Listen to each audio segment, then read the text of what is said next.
In The Search of Meaning by Viktor Frankl, probably one of the most amazing books I've ever read, he talks about the feeling of hopelessness experienced by prisoners because they don't know the end of their death sentence. And so they fall into a certain distorted state, as he calls it, of lifelessness, where life loses all meaning, because they have nothing to look forward to. They have no goal. It's like an eternal present, but not in a positive Buddhist way, but like an eternal hopelessness. And he compares it to some research done back in the day. This book was published in 1946, so some research done back in the beginning of the 20th century of unemployed miners, and it was shown that they experienced the same kind of, he calls it provisional living. It's a living without a future.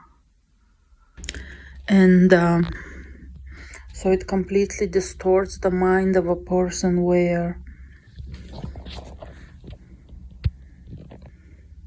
there's no positive looking forward, there's no goal to life, right? Like life has finished. And I experienced the same lifelessness up until I was 25. Because when I was 25, 24, almost 25, that's when I started dating for the first time. I had been in the grip of depression. And due to being LGBT person, I had never seen any, in my mind, opportunity for me to ever date. Because I was coming from a very religious country. Anyways, and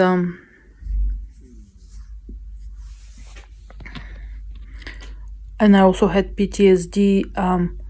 So I think PTSD and chronic depression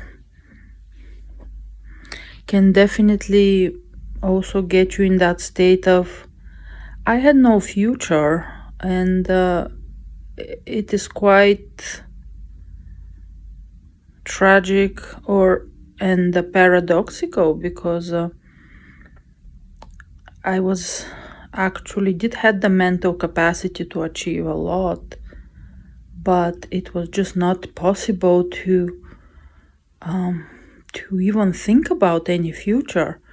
So now when I watch people that for example, in high school, and they are saying in 5 years I want to do this and this, I am, number one, jealous, and number two, completely, I don't get it. Because at that age, I couldn't even dream of anything. And so when you see like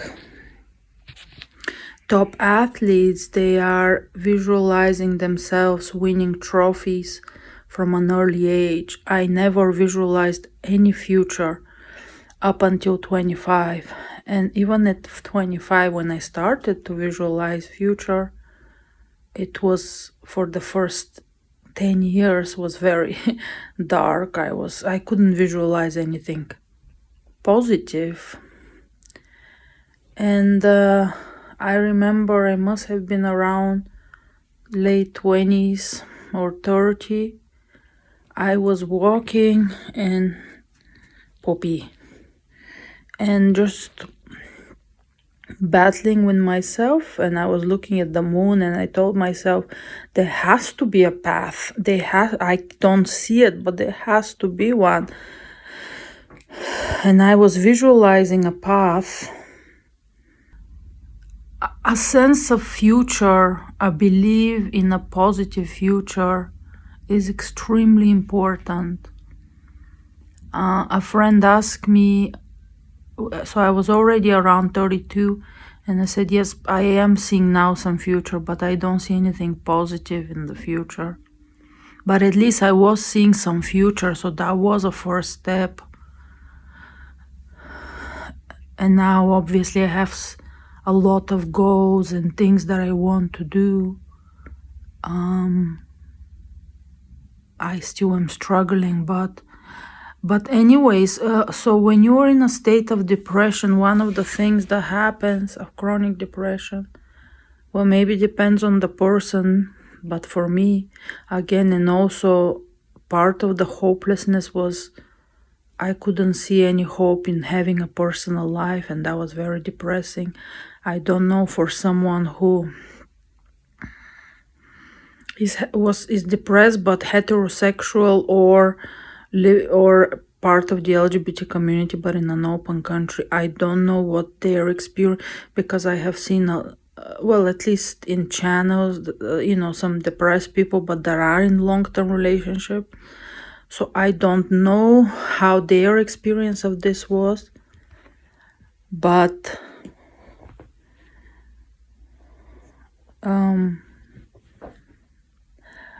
if you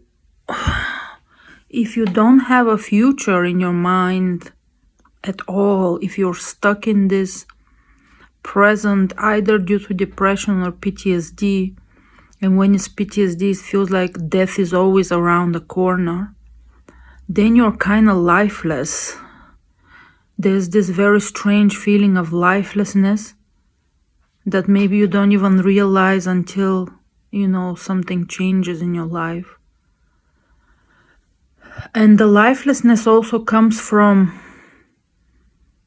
I think, now when I think about it, there is lack of progress, really. You're just stuck in the same place because nothing is happening, right? In my case, I'm not dating.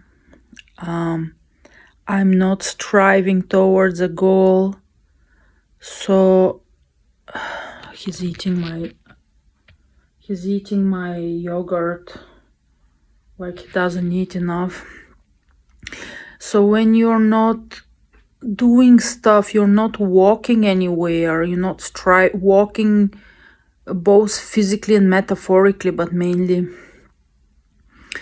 So you're not growing, you're not getting yourself in any situations, you're just literally going with the flow and just doing something that you already, in my case, I did get into a top school on a full scholarships and studied literature, but this is something I was already extremely good at because all I had done my whole life since age 3 is to read. So I know it sounds crazy, but it was no effort for me to apply, to get into Stanford, but that was also back in I didn't have any extracurricular activities. You may tell I did not have extracurricular activities. I just wrote like a big portfolio of short stories, like around 20 short stories, and that's why I think I got in. My point is that I did achieve some things, but completely without any effort. I was stuck in this futureless place of no growth, and that's where you become really lifeless. And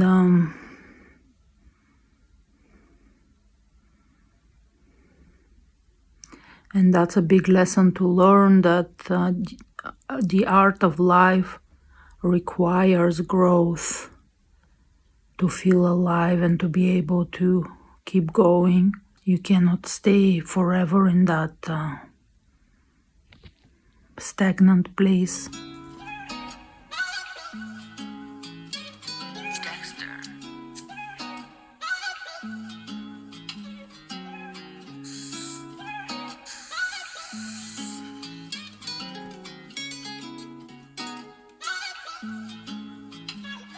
Look, you thinking of me, I'm thinking of death. I could tell when you met me, you ain't want no one else. And your feelings, you don't want to go out by yourself.